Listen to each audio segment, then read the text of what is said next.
Hello everybody. It's really windy outside, so my apologies if you hear some noises. It is what it is at this point.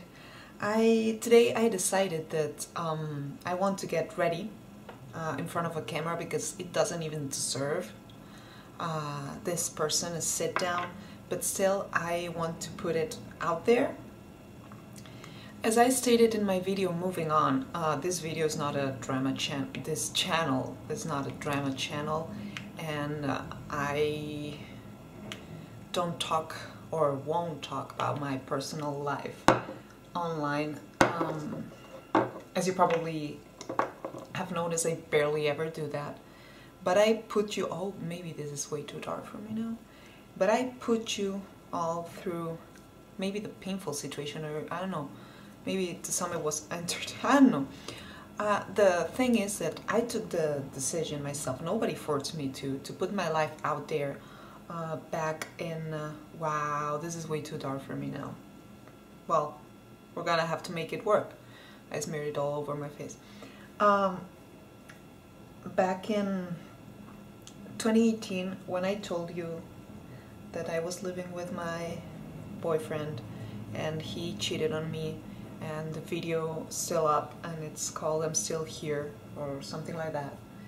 And then I proceeded to, you know, I went silent and I regrouped myself kind of, and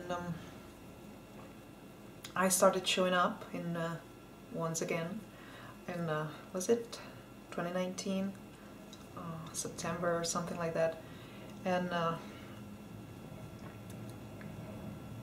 lo and behold, in, was it April? May 2020, my long-term relationship, my fiance called it quits with me. This is way too dark. Sorry. I'm sorry for what? This is just, let's just blend it down next so nobody notices. And I decided, because I couldn't pretend, not that anyone forced me, but I put it out there, what happened, or what at that point I thought that had happened, and I shared the video that it's still up there for watch, and it's under the name A Dream Has Been Killed. For more reference, if you're new to this channel. Enters, as you probably have heard me speak about, and it's taken me a few days to regroup and be able to talk about this and being calm, not crying, not angry, not, yeah, it's taken me a few days to regroup my feelings. And I always have this tendency that before you know, before speaking out loud, whatever I have to say, I pass it through the filters of, is it necessary? Is it kind? Do we get something out of this? All this kind of filters, right? And then I decide if I proceed to say something or I just remain silent. But I realized that I put you all through those couple of videos, hard to watch ones, and I never told the end of story yet, because as I told you, and you saw many videos that I deleted before filming Moving On, where I was going through emotions, and I told you this is not going to be a drama channel and this is not why I am here. But I feel it's only fair, I don't know, I want to share this. After, you know, 9 months of my ex calling it quits with me, we never deleted, we never contacted again. We are not any longer following one another on social media. I know that guy as if I had given birth to him. And yeah, the majority of my 30s anyway, and probably the same way goes the opposite way. The same thing goes the opposite way. And so I told him, look, let's not delete the contact. Just in case someday something happens and, you know, we need to reach out to one another. I don't know, stuff might happen. It's not a month kind of situation, you know. It was all my 30s actually. And so enters, when was it? Almost 2 weeks, I dare to say. The moment that I'm filming this, it was like, yeah, over 10 days ago. And I saw my FaceTime lighting up, and I thought that my eyes were lying to me. It was him, it was my ex. And I thought, what do I do? What do I do? What do I do now? You know?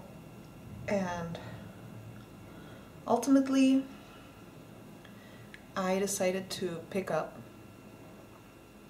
What I didn't tell you previous to that is that in July, I went back to my old apartment. You best believe I did. And I went there to return the keys, and we didn't have no argument, no anything, you know. But then, on what was once upon a time my fridge that I helped pay, anyway, there was a photograph where we always had our photograph of him with this younger version of me that it seemed like he had gotten from El Cheapo, kind of. But of course, she was younger, I know.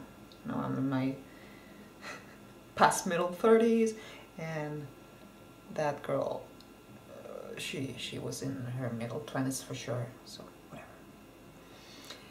And so I saw that, and you know, we hugged one another goodbye out of respect. There was no argument or anything, so I'm not gonna say things that didn't happen, you know. I didn't want to argue, he didn't want to argue. There was it was a polite goodbye, but I didn't like that substitution. But then again, so I don't know. So I pick up the call. It's him, as per usual, sitting on the sofa with the same face that, you know, when children do something wrong, they do this kind of face, like, I'm sorry, I know you're gonna kill me, but can you please hear me out? I don't know, I don't have children, but I have a nephew, and we spend a lot of time together. I noticed that it's like this kind of look, I don't know how to, I don't know, you feel me, right? This look of, please don't kill me, please hear me out. I messed up, but have mercy on me, almost. Well, this kind of look. And I was like, I thought my heart was about to explode, and finally I was like, I'm listening. Long story short, he went ahead to apologize for what he had done. He stated that he was sorry, that he got scared because he had made promises, that he felt that he was way too young to be following through, you know, the marrying, as if we had just met, you know. We were in a long committed relationship and having children, and he felt that, oh, the wind, and that he felt that, you know, he was way too young to be, yeah, getting these responsibilities, and that he had chickened out. So dude chickened out, and he decided to blow it all up whilst being confined, and moved on with that cheapo version of me, younger. Let's not call it cheapo anymore, you know. And he moved on with that, for sure, younger version of me. And apparently,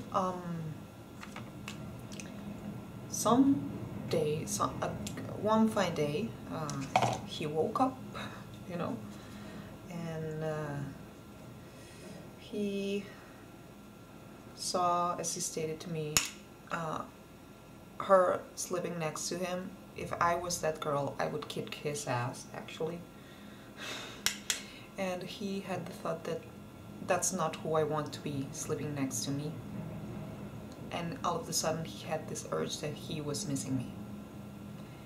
And so he told me that he had called it quits with that girl, that she moved out, that he was on his own, and he proceeded to tell me that he had messed up, he missed me, and he wanted me back.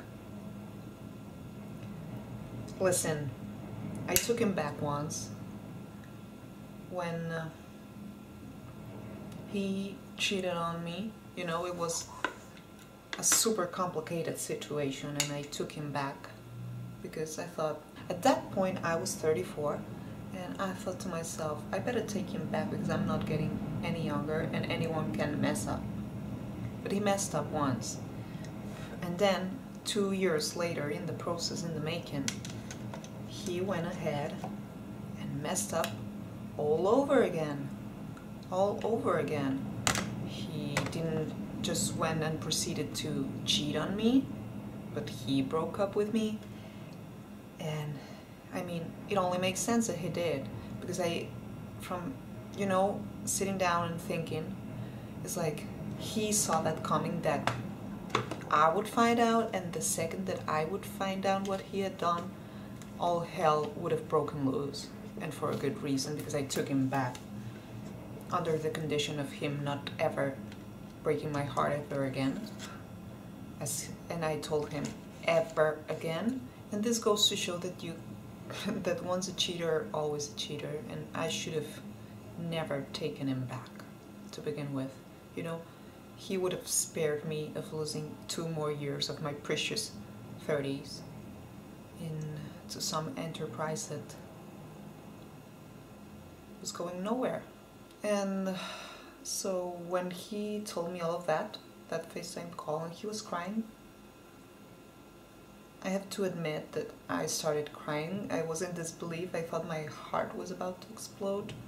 The level of pain that he put me through, you all been there. It's taken me so long to heal, to be functioning, and I almost got a clinical depression. I don't know what saved me from that.